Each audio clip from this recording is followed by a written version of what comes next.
성경 말씀 출애굽기 20장 3절입니다. 출애굽기 20장 3절 같이 읽겠습니다. 너는 나 외에는 다른 신들을 내게 있기에 말지니라. 아멘. 103문과 104문 웨스트민스터 대규리 문답, 오늘 두 문항을 해설하겠습니다. 103문 제1계명은 무엇인가? 제1계명은 나 외에는 다른 신들을 내게 있기에 말지니라 하신 것이다. 인간은 칼빈이 얘기한 대로 종교심을 가지고 있습니다. 하나님이 그렇게 인간을 지으셨습니다. 종교의 좌수가 있어서 그 대상에게 의존하려는 본성을 인간이 가지고 있는 거죠. 그 종교의 좌수에 하나님이 거하실 때 비로소 인간은 마음의 평안과 영혼의 안정을 얻을 수 있습니다. 이 종교의 좌수의 문제는 하나님을 모시는 것이 아니라 이 종교의 좌수에 하나님을 모시려고 하는 것이 아니라 인간은 온갖 우상을 그 자리에 두고 그도 아니면 자기 자신을 좋아하고 집착하는 것으로 그 마음에 자기 사랑을 두기를 좋아하는 존재들입니다. 종교의 좌수에 아무것도 채워지지 않을 때 인간은 공허함을 느끼게 되고 인생의 허무함을 자각하게 됩니다. 그러하게 하나님께서는 하나님의 모든 백성들에게 하나님께서 만드신 그 영혼 속에 있는 종교의 좌수에 하나님을 모실 것을 강력하게 명령하고 있습니다. 하나님 외에는 그 무엇도 그 자리에 있게 해서는 안 된다. 이 원칙을 1계명으로 세우신 것입니다. 인간이 존재하는 이유는 바로 이 하나님만을 나의 아버지로, 나의 하나님으로 믿기 위함이다라는 사실을 1계명에서 못을 받고 계신 것입니다. 이 계명을 어길 때 모든 불행과 고통이 시작되는 것이고 하나님의 존재하심에 눈을 떠서 하나님을 아버지로 인정하고 하나님을 신뢰하게 되는 순간 그의 인생은 이제 하나님과 그 자녀된 자로서의 영원한 복된 관계가 회복되기 시작하는 것입니다. 자, 그래서 이어지는 104문에서는 이제 하나님께서 1계명을 통해서 우리에게 요구하시는 의무가 그럼 무엇이냐? 자, 이것을 구체적으로 104문을 통해서 살펴보겠습니다. 104문 제1계명이 요구하는 의무는 무엇인가? 제1계명이 요구하는 의무는 하나님께서 홀로 참되신 하나님이시며 우리의 하나님이심을 알고 인정하며 따라서 그만 생각하고 묵상하고 기억하고 높이고 공경하고 경배하고 좋아하고 사모하고 경외함으로 그에게만 예배하고 영화롭게 하는 것이다. 또 그를 믿고 의지하고 바라고 기뻐하고 즐거워하고 그에 대한 열심을 가지고 그를 불러 모든 찬송과 감사를 드리고 전인격적으로 그에게 모두 순종하고 복종하며 그를 기쁘시게 하기 위하여 범사에 조심하고 만일 무슨 일이든지 그를 노엽게 하는 일에 애통하며 그와 겸손히 동행하는 것이다. 1계명이 요구하는 의무는 하나님의 홀로 참 하나님이시고 우리의 하나님이심을 알고 인정하는 것이다.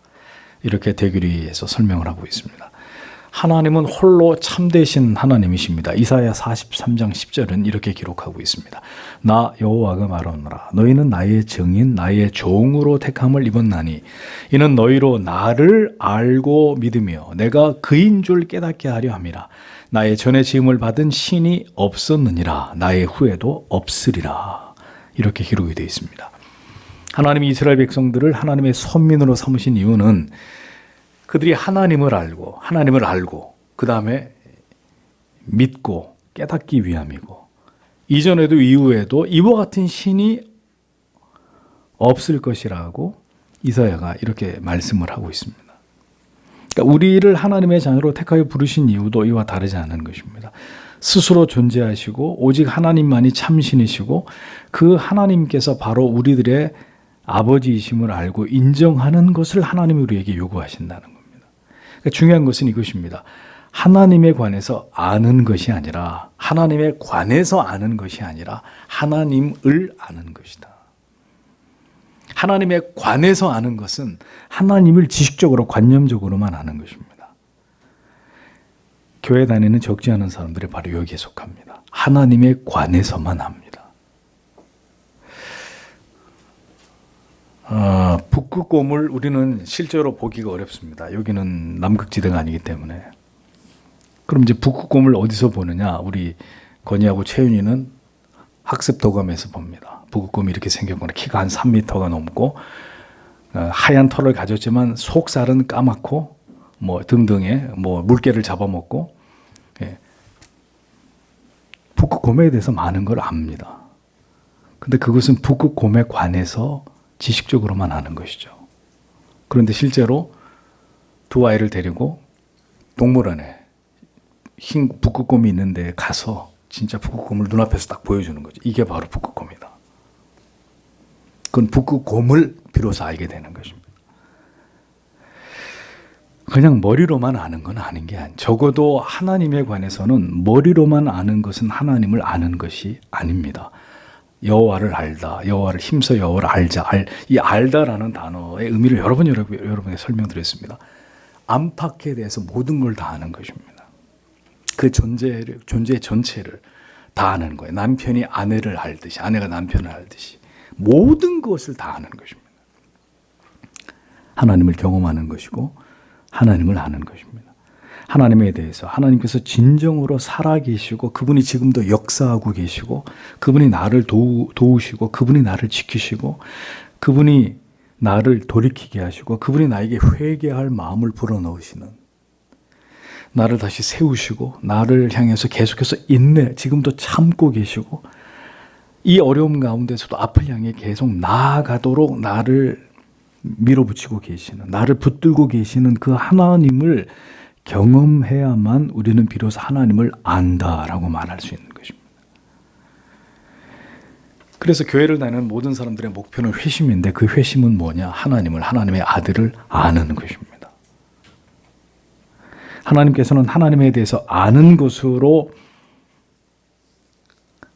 하나님에 대해서 아는 것으로 만족하는 자를 하나님의 자녀로 인정하지 않으십니다. 하나님은 우리가 하나님을 알기를 원하십니다. 그래서 하나님을 알도록 만들어 가십니다. 그가 하나님의 자녀라면 반드시 하나님을 알아가도록 만드십니다. 하나님에 대해 무관심하던 우리를 하나님에 대해 깊이, 자세히, 더 깊이 알고자 하는 동기를 우리 안에 계속 불어넣으십니다. 그런 일들은 평범한 날보다는 하나님을 생애적으로 간절히 찾을 수밖에 없는 인생의 어두운 날, 고통스러운 날 속에서 더 그렇게 만들어 가십니다. 나의 힘으로 아무것도 할 수 없음을 깊이 깨닫게 되는 그런 시기가 우리 인생에 찾아올 때 그 하나님을 정말 알고 싶은 간절한 마음이 생겨나도록 만드십니다. 성도 여러분, 하나님을 알아가십시오. 평안의 날에 그 일이 순조롭게 우리 안에 이루어지지 않는다면 그 일은 깊은 고독과 시련 속에서도 이루어지게 될 것입니다. 큰 실패와 좌절과 절망 속에서도 마침내 하나님을 알게 되는 일들이 일어날 수 있게 될 것입니다. 어떻게든 인생 속에서 그 하나님을, 그 사랑과 자비와 긍휼과 오래 참으심을 경험하게 되어야 우리는 비로소 하나님을 인정하게 되는 것입니다. 출애굽기 15장 2절에 여호와는 나의 힘이요 노래이며 나의 구원이시로다 라고 고백하고 있죠. 우리가 그렇게 하나님을 인정하고 시인하고 그 하나님의 존재에 대해서 그 하나님을 높이고 찬양하는 일들이 고백적으로 나타나기 시작하게 될 것입니다. 생각해 보십시오. 알지 못하는 자를 어떻게 인정합니까? 부모가 분명히 있었어요. 부모가 있었으니까 내가 태어났죠. 근데 낳자마자 나를 고아원에다 버렸어요. 그리고 30년이 지난 다음에 내 부모가 늙어서 나에게 찾아와서 내가 너를 낳아준 부모다. 인정할 수 있겠습니까? 30년 동안 나를 고아로 버려둔 부모가 어느 날 나타나서 내가 너를 낳아준 부모야. 나를 낳아주어서도 나를 버린 부모를 부모로 인정하는 것은 절대로 쉬운 일이 아닐 것입니다. 왜? 그 부모에 대해서 아는 게 30년 동안 아무것도 없기 때문에. 그러나 하나님께서는 우리를 버려두시고 하나님에 대해서 아무것도 알려주시지 않고자 하는 그런 분이 절대로 아니십니다. 하나님은 오늘도 하나님 앞에 말씀과 기도로 나오는 자들에게 하나님을 즐겨 알게 하시고 그 하나님을 경험하게 하기를 기뻐하시는 분이십니다. 그러므로 모든 그리스도인들은 혹은 그리스도인이 되고자 하시는 분들은 한결같은 신앙의 목표를 가지고 하나님께로 나와야 되는데 그것은 하나님을 알고 또 알아가는 것이 되어야 한다. 아무리 강조해도 지나치지 않습니다. 하나님을 알아갈수록 우리의 모든 삶이 하나님과 연결되어 있다는 사실을 깨닫게 됩니다. 삶의 모든 영역 속에서 하나님을 인정하지 않을 수 없는 삶을 살아가게 되는 것입니다. 사업을 하든 공부를 하든 직장을 다니든 자녀를 양육하든 결혼을 하든 무슨 일을 하든 간에 그 모든 일들 속에서 그리스도인들은 하나님을 인정하게 됩니다. 하나님을 인정하게 된다고요.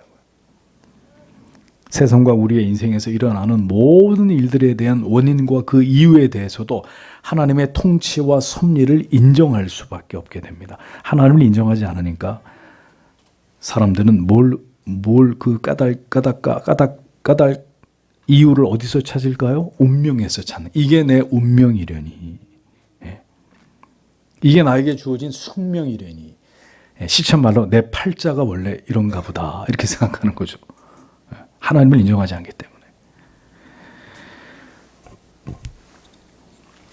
하나님만이 우리의 유일신임을 믿고 고백하고 시인하는 삶은 바로 그것이라는 것입니다. 이어서 1계명을 통해서 우리에게 하나님이 또 이어서 요구하시는 바에 대해서 더 구체적으로 그만 생각하고 묵상하고 기억하고 높이고 공경하고 경배하고 좋아하고 사모하고 경외함으로 그에게만 예배하고 영어롭게 하는 것이다. 자, 여러분, 왜 이 대의리 문답을 작성한 하나님의 사람들이 이런 표현들을 이렇게 장황하게 이 안에 다 담았을까요?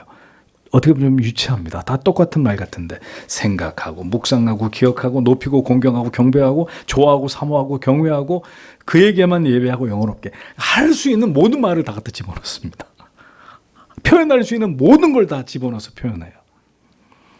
연애 편지 써보셨어요? 젊은이죠 여러분, 요즘에 그런 거 안 씁니까? 연애 편지가 왜 유치해요? 할 수 있는 모든 표현을 거의 다 하니까. 그러니까 사랑하지 않는 사람은 보면 야, 이게 진짜 유치하기 이를데 없다. 야, 이런 말을 듣고 넘어간다고. 하지만 연애 편지를 쓴 사람은 자기가 고백할 수 있는, 표현할 수 있는 모든 걸 다 담아가지고 표현을 해요. 그게 사랑이니까. 그러니까 이 대의리 문답을 작성한 하나님의 사람들도 할 수 있는 모든 걸 다 담아서 하나님을 그렇게 경외하겠다라고 하는 그 표현을, 그 중심을 여기다가 다 담은 것입니다. 좀 유치해 보이지만 하나님만 생각하고 묵상하고 기억하라고 말합니다. 자, 지난주도 이런 비슷한 말씀을 드렸는데 오늘도 또 말씀드립니다. 살아오시면서 한 대상에 대해서만 생각하고 한 대상에 대해서만 묵상하고 한 대상에 대해서만 기억해 보신 적이 있으실까요? 네, 있죠. 사랑하는 애인이 그럴 것이고 태어난 아기가 그럴 것이고 태어난 손주가 그럴 것이고 군대에 있는 군인이 가족에 대해서 그럴 것이고 종일 생각하는 거예요. 그리워하는 거예요. 응? 보고 싶은 것이고 생각하고 그 웃었던 장면, 그 재롱을 부리던 모습, 응? 그 가족들과 함께 놀러를 가고 맛있는 걸 먹었던 이런 기억들. 누가 뭐 생각하라고 기억하라고 묵상하라고 했습니까? 사랑이 무한히 내 속에 이런 것들을 생각하게 하고 기억하게 하고 묵상하게 만드는 거잖아요. 생각하게 하고 편지의 내용을 거듭 읽으면서 그 의미들을 묵상하게 하고 모든 즐거운 추억들을 애써 기억해내려고 하는 이 모든 이유가 다 사랑이란 말입니다. 사랑. 사랑하기에 종일 생각하는 것이고 함께 나누었던 의미 있는 말들을 다시 떠올려 보는 것이고 주고받은 글들을 다시 읽고 또 종이가 다 찢어져서 너덜너덜할 때까지 또 읽고 또 읽는 것이고 아름다웠던 순간들을 나에게 소중한 존재를 기억하고 또 기억하는 것입니다. 하나님이 우리들에게서 그런 존재가 되고 싶어 하신다는 겁니다. 하나님은 우리의 일부가 아니라 전부이기를 원하십니다. 주일날 하나님 별거 없으셨죠? 예, 저도 별일 없습니다. 안녕히 계십시오. 다음 주에 또 오겠습니다. 그런 것이 아니라 매일 매순간 깨어있을 때나 잠잘 때조차도 하나님과 함께 있기를 하나님이 원하신다. 하나님께서는 우리의 전부가 되기를 원하신다는 것은 우리가 하나님을 지극히 사랑하게 되기를 원하신다는 뜻입니다. 하나님을 사랑해야 될 모든 이유는 하나님 자신을 열어 보여주신 이 성경의 진리 속에 모두 담겨 있습니다. 그리스도의 사람이 성경을 펼쳐서 여기서 하나님을 사랑해야 될 이유를 찾으려고 할 때, 성령께 그것을 구할 때, 여러분, 이 속에서 하나님을 사랑할 수밖에 없는 수많은 이유들을 발견하게 되실 것입니다. 여러분들이 하나님의 자녀가 틀림없다면. 무엇보다 이 땅에 강림하신 하나님의 아들을 통해서, 그의 삶을 통해서 하나님은 하나님 자신을 우리에게 다 보여주셨습니다. 우리가 그리스도의 생애를 깊이 들여다보며 주님의 우리를 위해 베푸신 그 사랑을 하나씩 톱어보아야 되는 이유는, 나를 얼마나 사랑하신지를 깨닫고 경험하고 느낄 때 우리도 비로소 하나님을 지극히 사랑하는 자가 될 수 있기 때문입니다. 그럼 사랑에 빠져야 되는데, 사랑에 빠지려고 하면 성경을 읽어야 하나님과 사랑에 빠지는데, 성경을 일체 읽지 않는다면 하나님과 사랑에 빠질 가능성은 전무한 것입니다. 성도 여러분, 신앙의 모든 목적은 내가 그 하나님을 이 진리 안에서 알아가는 것입니다. 그 사랑을 깊이 경험하고 깨달아가는 것입니다. 부디 다른 이유 때문에 다른 일로 우리가 하나님을 신앙하는 일에 방해를 받거나 회방을 받지 않으시길 바랍니다. 오늘도 한 가지 목적이에요. 하나님을 사랑하기 위해서. 그 하나님 사랑 때문에 지체들을 사랑하기 위해서 우리 예수 믿는 겁니다. 다른 이유는 아무것도 없어요. 그러니까 다른 것에 절대 방해받을 이유가 없어요. 교회 와서 다른 것 때문에. 사람 때문에 넘어지시거나 힘들어하지 마시고 고개를 들어서 주님만을 바라보시고 더 하나님을 알아가시는 일에만 집중하시기를 바랍니다. 그 하나님과 사랑에 빠지는 것이 여러분의 신앙의 목표가 되게 하십시오. 그렇게 하나님을 생각하고 묵상하고 기억하게 될 때 우리는 비로소 하나님의 사랑이 얼마나 크시고 하나님이 얼마나 위대하신 분이고, 그리고 두렵고 떨리는, 우리가 지극히 경외해야 될 분인지를 인식하게 됩니다. 하나님을 잘 모르면, 용서하십시오, 천박한 신자가 됩니다. 어떤 사람이 천박한 신자예요? 그저 사랑을 받는 것만을 제일 좋아하는, 날 사랑해주면 제일 좋아하는, 날 이뻐라 해주면 그걸로 그냥 더없이 좋은, 하나님을 경외할 줄도 모르고 그 율례와 법도와 계명을 지극히 우습게 여기는 어린아이 같은 신자가 될 뿐입니다. 어린아이는 법을 지킬 줄 모릅니다. 법을 모르니까 자기 권리만 요구합니다. 밥 줘, 용돈 줘, 돈 줘, 뭐 아이스크림 사줘. 맨날 이게 아이의 특징이에요. 그럼 너는 뭐 해줄 건데? 그런 거 없는 거죠. 아이는 늘 엄마 아빠한테 내놔, 해줘, 뭐 해줘, 어디 데려가줘, 뭐 하고, 안 하면 이제 뒤집어지는 거고. 하나님을 잘 모르면 유치하고 천박한 신자가 됩니다. 어린아이 같은 신자가 됩니다. 하나님을 알수록 우리는 하나님을 지극히 높이게 되고 공경하게 되고 경배하게 됩니다. 하나님은 우리를 통해 높임을 받으시고 공경을 받으시고 경배를 받기를 원하십니다. 그리고 그것을 우리의 삶 속에서, 이 세상 속에서 우리가 증명하기를 원하십니다. 나는 내 목에 칼이 들어와도 내 하나님에 대한 내 신앙의 고백을 조금도 수정할 마음이 없어. 나에게서 언제나 가장 우선순위는 나의 하나님이요. 이렇게 증명되기를 원하십니다.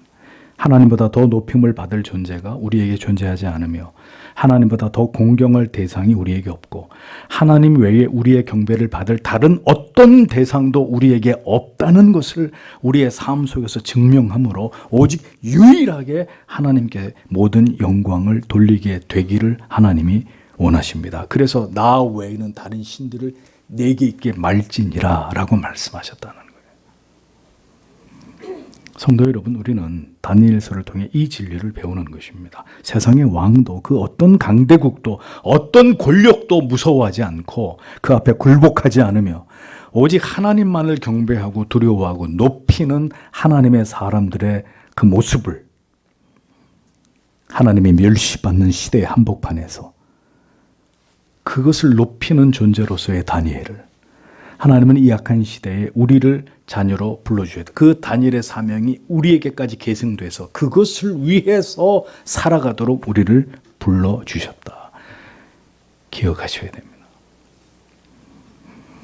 높일 수 없는 순간에 높이고 공경할 수 없는 상황에서 공경하고 도저히 경배할 수 없는 환경에서 오직 창문을 열고 기도를 하면서 그 하나님을 경배하는 그 모습으로 살아가야 할 그가 바로 우리들 하나님의 자녀들이다라는 사실을 기억해야 합니다.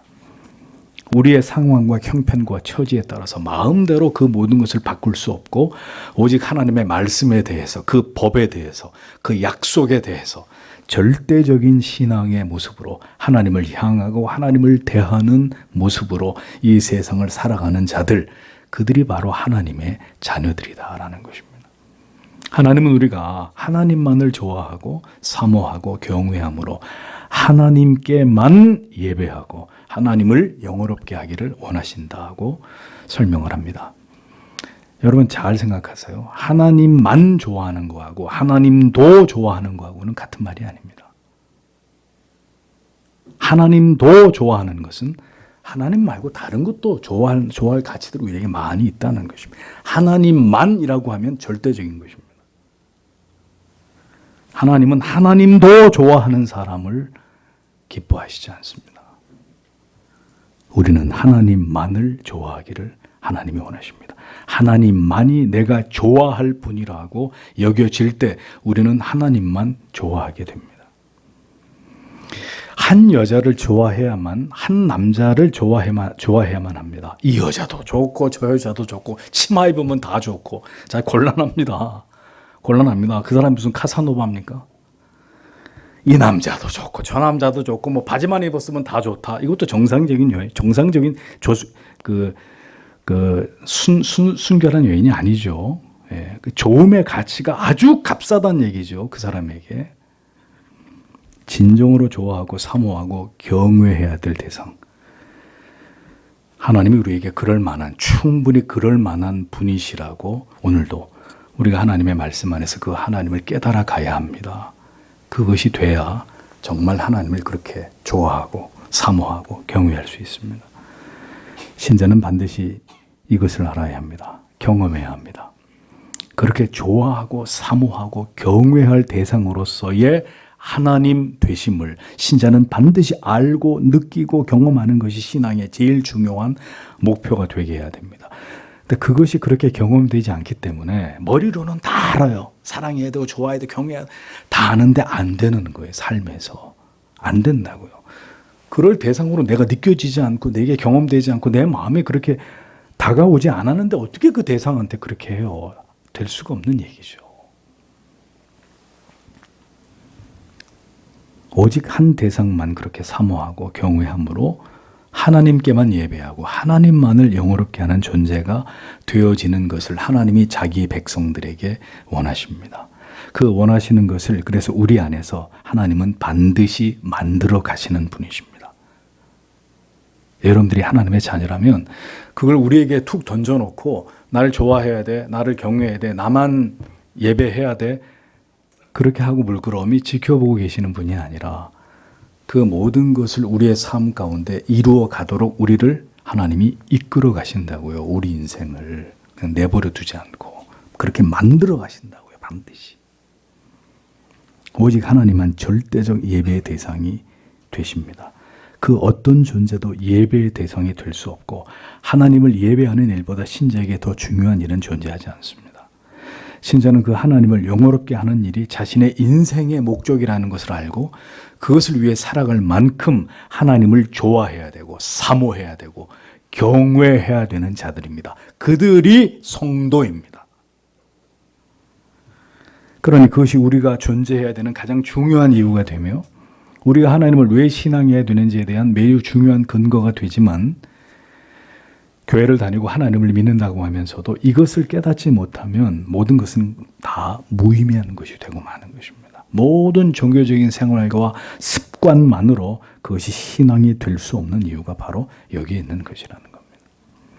제1계명이 우리에게 요구하는 것은 이어 그를 믿고 의지하고 바라고 기뻐하고 즐거워하고 그에 대한 열심을 가지고 그를 불러 모든 찬송과 감사를 드리는 것이다. 이렇게 교훈을 하고 있습니다.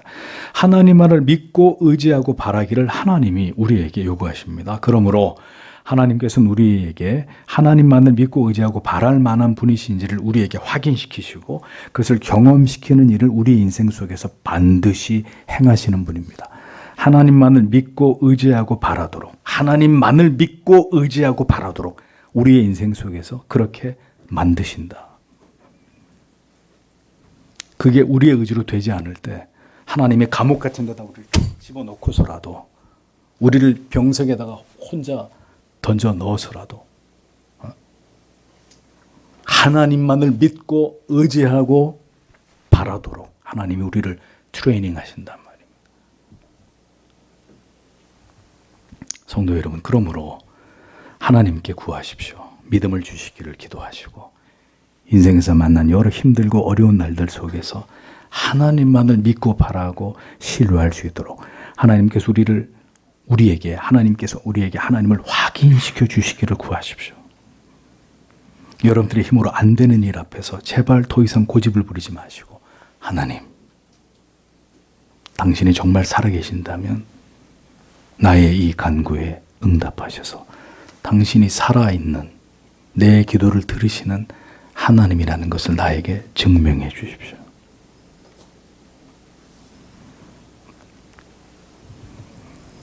성도 여러분, 그러므로 하나님께 구하십시오. 믿음을 주시기를 기도하고 그 모든 힘겨운 날들 속에 내가 하나님만을 믿고 바랄 수 있도록 당신을 나에게 확인시켜 주시기를 기도하십시오. 믿고 의지하고 하나님만을 바라기를 원하시는 하나님께서 왜 우리의 그런 간절한 간구를 외면하시겠습니까? 그분이 왜 그걸 외면하시겠습니까? 그렇게 믿고 의지하고 하나님만을 바라게 하시고 이를 통해 하나님께서 참 우리의 아버지 되심을 마침내 확인하게 하실 때 우리는 비로소 진정으로 하나님이 살아계시고 나를 사랑하신다는 사실을 깨닫고 경험하게 되는 것입니다. 이는 곧 우리에게 말할 수 없는 기쁨과 즐거움의 이유가 되게 되고 더 열심을 가지고 하나님을 신앙할 강력한 동기를 우리에게 부여해 주게 되는 것입니다. 자, 이렇게까지 여러분 설명을 드리잖아요. 하나님을 우리의 유일한 신으로 신앙한다는 것은 이런 것들을 다 포함하는 것이다. 그러니까 이렇게 믿어야 된다라고 다 이렇게 설명을 드리지 않습니까? 이것 외에 다른 길은 없다고 말씀드리잖아요. 하나님은 열심을 가지고 하나님을 신앙하기를 원하십니다. 하나님께서 우리에게 열심을 다하시기에, 하나님이 우리에게 열심을 다하시기에 마땅히 하나님의 자녀들도 하나님께 대해 열심을 다하기를 기대하십니다. 신앙이 올바르지 않다는 것은 그 신앙에 대한 하나님을 향한 열심이 드러나지 않음을 통해서 여실히 증명되는 것입니다.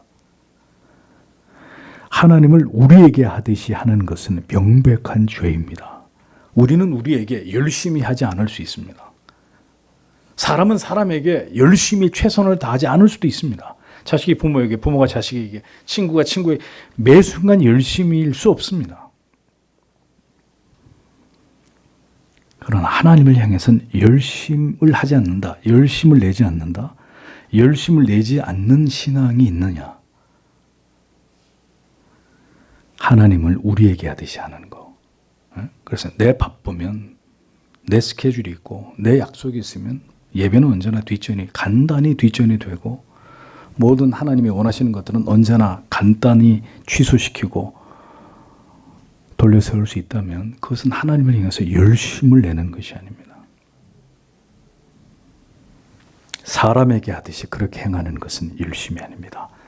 여러분, 사람에게도 열심을 다하지 않으면 안 되는 대상이 있어서 최선을 다해야 되는 그런 누군가가 있다면, 예를 들면 여러분들의 회사의 상관 같은 사람들이나 여러분들에게 굉장히 중요한 사람, 여러분들에게 어떤 이권을 제공해주는 나한테 가장 중요한 사람이겠죠. 그러면 그 사람은 함부로 대합니까? 절대로 그런 일 없을 겁니다.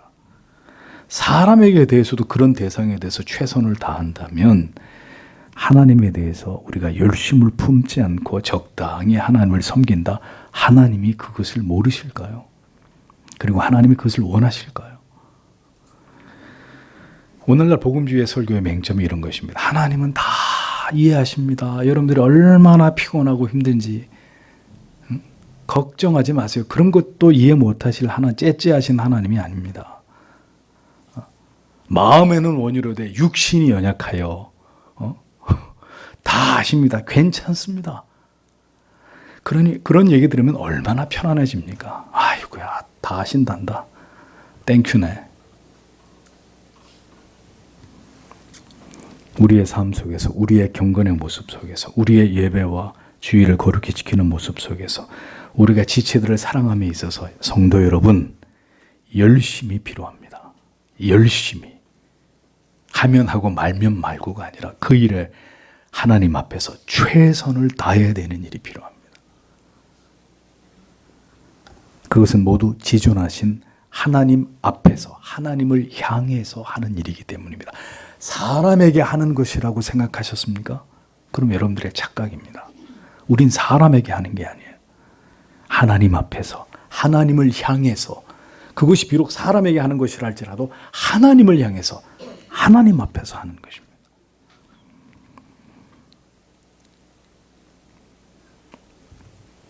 하나님께서는 우리에게 행하신 그 모든 일을 통해서 기꺼이 하나님을 부르며 하나님께 모든 감사와 찬송을 올려드리기를 원하십니다. 하나님께서 우리에게 이런 것을 원하신다는 것은 우리에게 그렇게 할 수 있도록 충분히 우리를 도우시고 그렇게 할 수 있도록 우리의 삶 속에서 하나님이 역사하실 것을 전제하시는 것입니다. 그러니까 여러분, 목사님, 저도 하나님 앞에 감사를 드리고 싶습니다. 하나님이 여러분들에게 감사하게 하실 수 있도록 도우실 거기 때문에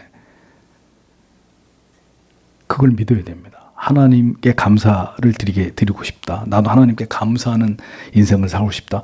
그것은 나의 바람이기 전에 하나님의 바람이시기 때문에 반드시 우리가 그 뜻을 가지고 하나님께 감사하는 삶을 살고자 하면 하나님께 감사할 수 있는 일들을 만들어 가시고 그렇게 할 수 있도록 도우시고 여러분들의 입에서 감사가 하나님께 드려지도록 하나님이 역사하신단 말입니다.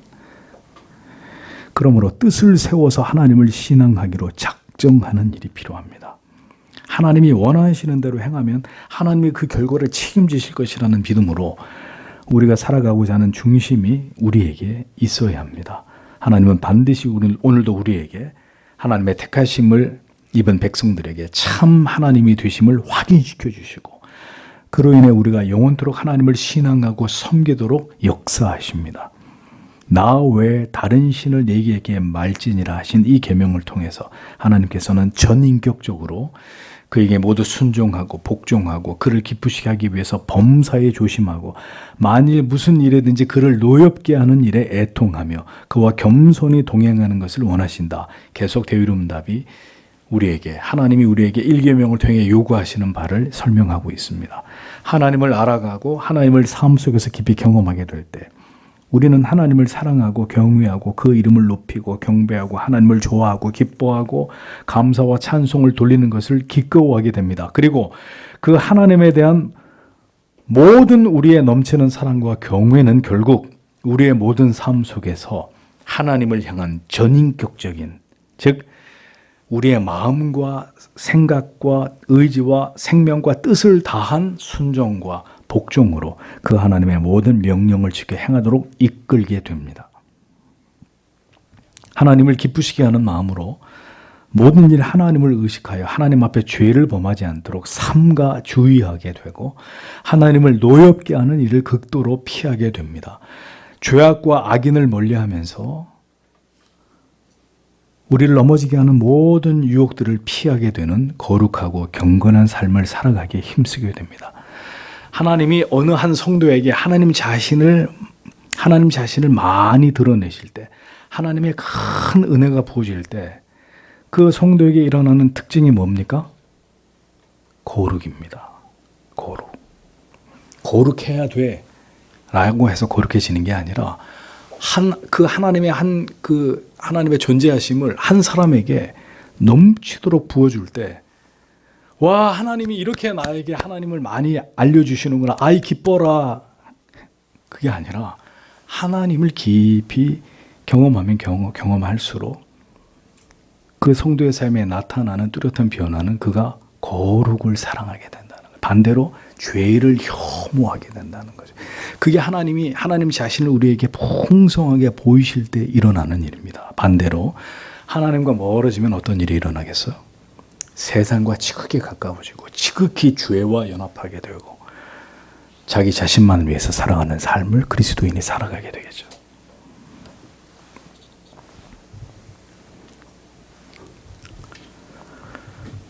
사랑은 상대의 마음을 살피는 것입니다. 깊이 배려하는 것입니다. 내가 이렇게 말을 하고 행동하는 것이 내가 사랑하고 존경하고 소중하게 여기는 대상에게 어떤 기쁨이 될지 혹은 어떤 가슴 아픈 고통이 될지를 신중하게 생각하는 것입니다. 왜? 그가 정말 나에게 중요한 대상이기 때문에. 하나님은 우리 안에서 그와 같은 존재이기를 우리에게 원하십니다. 그 이유는 하나님이 우리를 지으신 분이기 때문입니다. 우리에게 이 세상을 허락하시고 우리에게 육신과 영혼을 지어주신 우리의 아버지가 되시기 때문입니다. 성도 여러분, 우리가 주일마다 1계명을 이렇게 10계명을 낭독하면서 읽고 지나갑니다. 그러나 이 1계명이 갖는 의미를 깊이 마음에 새기고 또 새겨야 합니다. 이 계명이 얼마나 진지하고 이 계명을 진지하고 올바르게 이해하고 깨달았는지에 의해서 우리의 모든 삶이 결정되고 하나님 앞에 우리가 어떤 삶을 살아가게 될지가 이 주제에 대해서 더 분명한 깨달음을 우리가 얻을 수가 있기 때문입니다. 그러므로 이 1계명이 담고 있는 대의로 문답이에게 알려주는 의미들을 다시 한번 성도 여러분 깊이 묵상하시고 그 삶을 하나님 앞에 살아가게 진력하는 하나님이 사랑하시는 모든 하나님의 자녀들이 되시기를 바랍니다. 기도하겠습니다.